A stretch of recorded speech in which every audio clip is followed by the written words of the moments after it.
90% బర్డ్స్లో female యాక్టివ్గా ఉండిద్ది. అందరూ ఫిమేల్ని ఎత్తుక్కుంటూ ఉంటారు ఏదైనా టేముడికి. కానీ ప్యారెట్లెట్లో అలా ఉండదు. ప్యారెట్లెట్లో మేల్ యాక్టివ్గా ఉండిద్ది. ప్రపంచంలోనే చిన్న చిలక జాతికి చెందింది ప్యారెట్లెట్. మేల్ స్పీచింగ్ క్యాపబిలిటీ ఉండిద్ది ఫిమేల్ కంటే. అందుకే ఎవరైనా సరే ప్యారెట్లెట్లో మేల్ ఉందా అని ఎక్కువ అడుగుతూ ఉంటారు.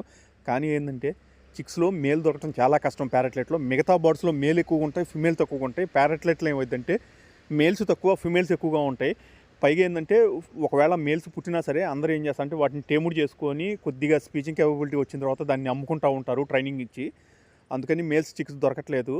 చాలా యాక్టివ్గా ఉంటాయండి. కలర్స్ కూడా భలే ఉంటాయి ఇవి. వీటిలో లొటినో అల్బినో కొద్దిగా కాస్ట్గా ఉంటాయి. బ్లూ గ్రీన్ వచ్చేదలకి కొద్దిగా తక్కువలో ఉంటాయి ప్రైజు. నేను మాత్రం బ్రీడింగ్ పేర్లు ఎక్కువ తీసుకొస్తూ ఉంటాను. ఇది మన బ్రీడింగ్ పేర్లో ఒక మేలు. అంటే అసలు మామూలుగా అయితే వైల్డే, కానీ ఎప్పుడైనా ఫీడ్కి వెళ్ళడానికి వెళ్ళినప్పుడు దాన్ని పట్టుకోవడం ఇట్టుకోవడం చేస్తుంటే కొద్దిగా చేతి మీదకి రావటం ఉండటం స్టార్ట్ అయింది. ఇది ఇప్పుడిప్పుడే ట్రై